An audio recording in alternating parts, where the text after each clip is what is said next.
Dear students, हम पढ़ रहे हैं कक्षा 9वीं इंग्लिश ब्रिज कोर्स में पेज नंबर 75 पर एक्टिविटी 5 पढ़ने वाले हैं। तो इसमें आपको क्या लिखा है, यहाँ पर आपको एक पोएम दी गई है, कविता दी गई है।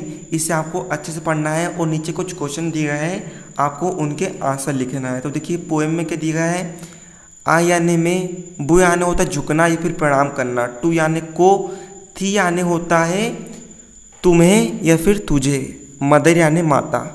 तो मेरी माँ, ठीक है, माँ मैं तुझे प्रणाम करता हूँ, ठीक है। आगे लिखा है रिचली बोटड। रिचली का अर्थ होता है पूर्ण रूप से या फिर बहुत ज़्यादा मात्रा में, ठीक है। तो अर्थ क्या हो रिचली बोटड का, पूर्ण रूप से पानी से युक्त। फिर आगे रिचली फ्रूटेड, पूर्ण रूप से फलों से युक्त। फ्रूट का अर्थ क्या होता है फल, पूर्ण रूप से फलों से युक्त। आगे लिखा है कूल यानी ठंडी, विथ यानी के साथ, बाइंड से यानी होता है हवा, ऑफ यानी का, साउथ यानी दक्षिण। दक्षिण से आई हुई ठंडी हवा के साथ।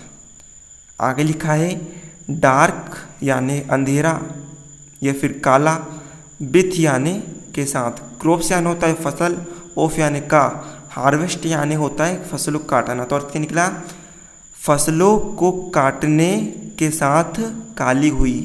आगे लिखा है द मदर, हे माँ, ठीक है। तो यहाँ पे कवि क्या कहना चाह रहा है कि वह अपनी माँ से अर्थ क्या निकल रहा है यहाँ पर, उसकी मातृभूमि या फिर जन्मभूमि, अर्थात वह इस धरती को प्रणाम कर रहा है, ठीक है, अपनी मिट्टी को प्रणाम कर रहा है कि हे माँ तुझको प्रणाम।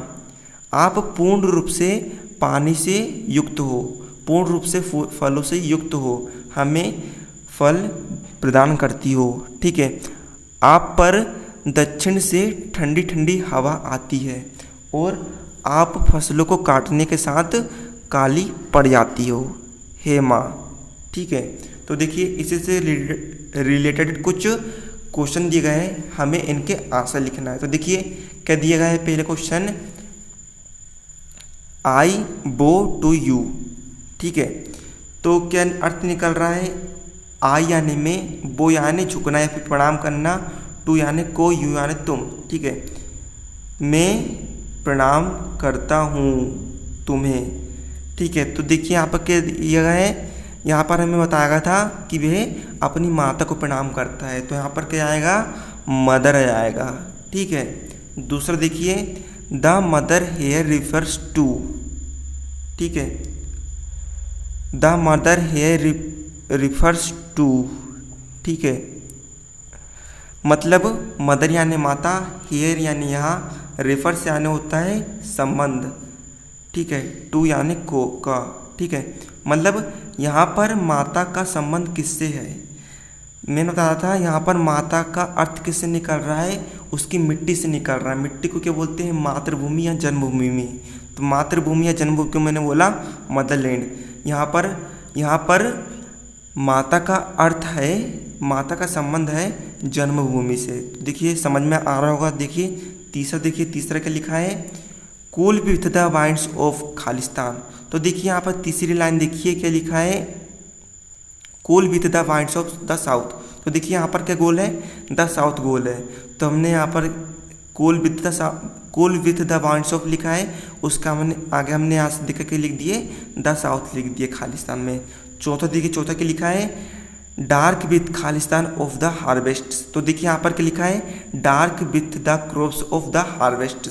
तो देखिए यहाँ पर क्या गोल है, द क्रॉप्स गोल है। तो हमने यहाँ पर खालिस्तान में क्या भर दिया, द क्रॉप्स भर दिया। उम्मीद करता हूँ एक्टिविटी 5 अच्छे से समझ में आ गई है। तो देखिए अब हम देखते हैं एक्टिविटी 6। तो एक्टिविटी 6 में आपको क्या बोला गया है, यहाँ पर आपको भारत में कुछ पाए जाने वाले कॉमन, ठीक है, साधारण रूप से पाए जाने वाले फलों के नाम हिंदी में दिए गए हैं। उन फलों के नाम को आपको अंग्रेजी में लिखना है, ठीक है।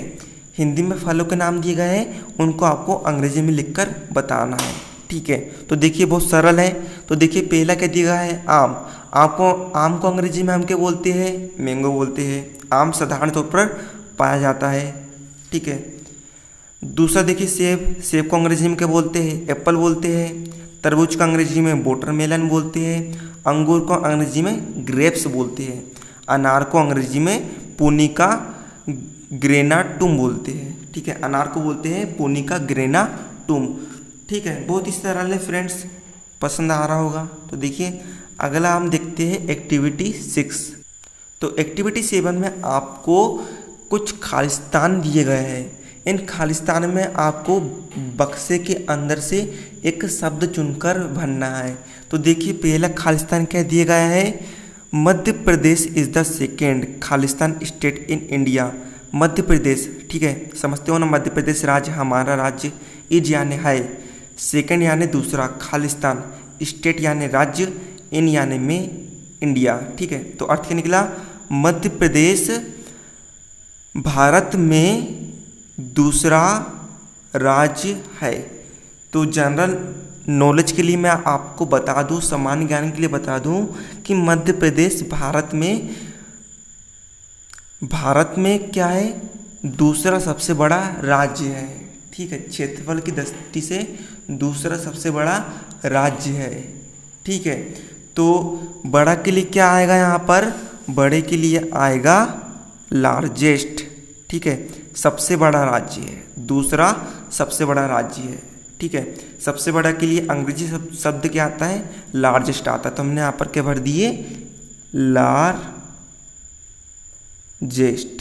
ठीक है, अब सेकंड देखिए K2। K2 क्या है? एक पहाड़ का नाम है। ठीक है, पहाड़ को अंग्रेजी में क्या बोलते हैं? माउंटेन बोलते हैं। K2 is the Khalistan mountain in India. ठीक है, तो K2 गॉडविन ऑस्टिन, ठीक है, नाम है गॉडविन ऑस्टिन। K2, ठीक है, K2 भारत में खालिस्तान पहाड़ है। ठीक है, मैं आपको सामान्य ज्ञान के लिए बता दूं, जो K2 पहाड़ जो है वो भारत का क्या है? सबसे बड़ा पहाड़ है, सबसे ऊंचा पहाड़ है। ठीक है, भारत का सबसे ऊंचा पहाड़ कौन सा है? K2 है, गॉडविन ऑस्टिन। ठीक है, और पहाड़ को हम हमेशा ऊंचाई से नापते हैं, तो उसमें क्या आएगा? टोलेस्ट आएगा।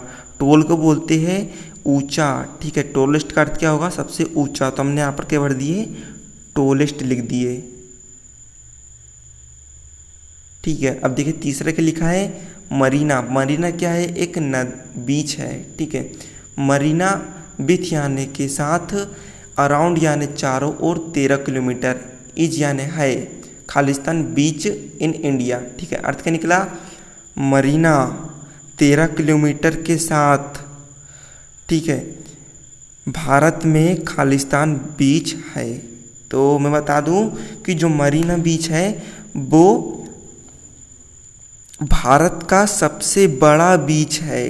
ठीक है, तो सबसे बड़ा के लिए अंग्रेजी शब्द क्या आता है? लॉन्गेस्ट आता है।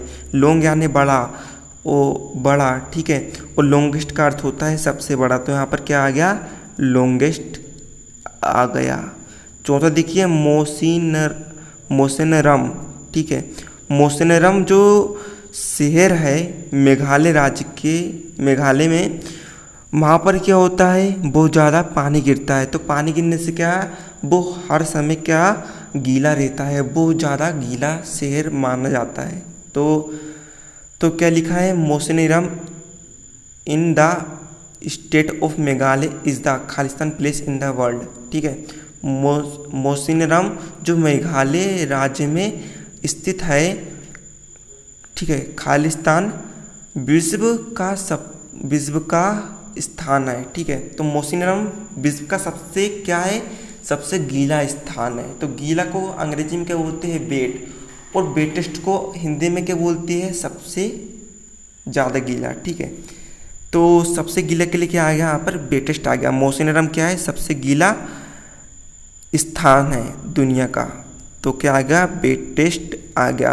वेट को बोलते हैं गीला। अगले देखिए पांचवा, Varanasi in the state of Uttar Pradesh is one of the Khalistan cities in the world. मैं आपको बता दूं, वाराणसी जो शहर है उत्तर प्रदेश राज्य में, वो क्या है? विश्व का सबसे बड़ा क्या है, पुराना शहर है, बहुत प्राचीनतम शहर है, लगभग 5,000 पुराना शहर माना जाता है। तो पुराना के लिए, पुराना को अंग्रेजी में क्या बोलते हैं, ओल्ड। और अंग्रेजी शब्द ओल्डेस्ट का हिंदी में अर्थ क्या होता है, सबसे पुराना। तो वाराणसी क्या है, जो वाराणसी विश्व का सबसे पुराना शहर माना जाता है, तो ओल्डेस्ट आ गया यहाँ पर। उम्मीद करता हूँ आज का वीडियो आपको अच्छे से समझ में आ गया होगा। स्क्रीनशॉट ले लेना। हम मिलते हैं अगले वीडियो में। अगले वीडियो से हम यूनिट 11 स्टार्ट कर देंगे। तो मिलते हैं अगले वीडियो में, तब तक के लिए जय हिंद जय भारत।